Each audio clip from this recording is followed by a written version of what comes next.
on the table. What actually is your understanding of what's on the table?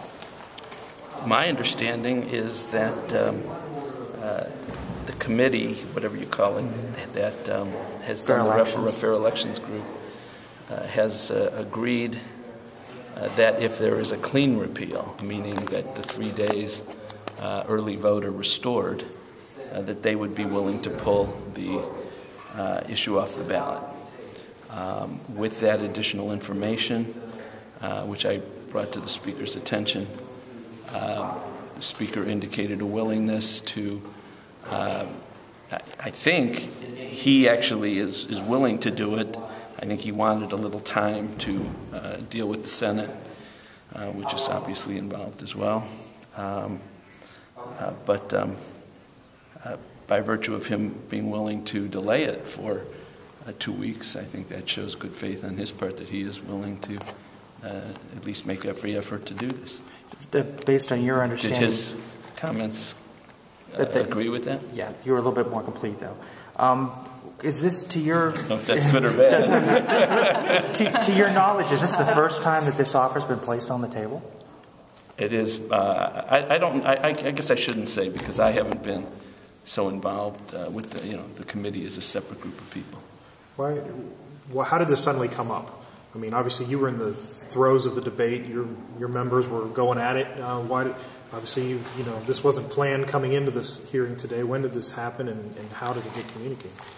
I think that the committee. Why don't you? Yeah, I can say that the petition committee reached out to Representative Clyde and Representative Stinziano and Representative Reese right as we were entering session this morning, and they said that they would be willing to withdraw the measure this fall in exchange for passage of the amendment that Representative Stinziano was willing to offer to restore those last 3 days of early voting. That was an offer that hadn't been put on the table by the petition committee. Representatives Clyde and Stinziano and Reese immediately reached out to the House members, Representative Blessing and Huffman and others, and started the dialogue. And that dialogue was ongoing basically all through session, and obviously came to a head when Minority Leader Budish and Speaker Batchelder discussed it there at the end. So that's just a little bit more context on how it came about. Right, and I would just, I was a part of it from the beginning, and that was very accurate. I mean, they reached out to us. It was pretty last minute as we were walking into session.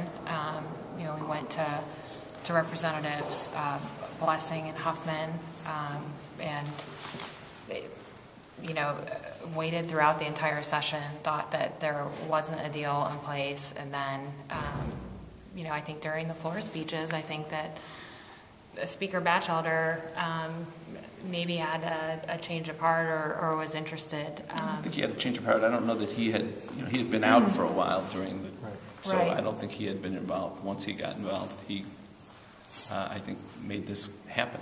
Was the Obama campaign involved in the discussions at all? I believe that the committee had conversations with the Obama campaign. Do you know whether or not they were the ones that led to this deal being offered? I think you should ask the committee that. I really don't know the answer to that. Without the committee agreeing to pull this off the ballot, would your caucus support a repeal in a bill if it included a restoration of those 3 days of early voting? We outlined our conditions to, our support for kind of this unprecedented bill, and it has always been that we want it to be a clean repeal with the 3 days. We outlined some other conditions where we need to work all together with the petition committee, which we saw happening today, and that we not reenact any harmful provisions before November. So, that deal has been out there. We reached out, and finally today we had some resolution. Hopefully, we don't have final resolution yet, but I think this was a big and great step towards that. Stinziano, do you want to add anything? I think Rep. Clyde and Leader Budish have said that it was an unprecedented moment in terms of what the General Assembly was poised to do. I think there was pause by a number of members, particularly when you talked about the process that led us to this point. In terms of a clean repeal versus a clean process, I think the Speaker, the leader, definitely had a focus on a clean process, and you know, we bought some additional time to look to find that process, work with the committee that's speaking on behalf of the 400,000 people who signed the petition, and come to a resolution.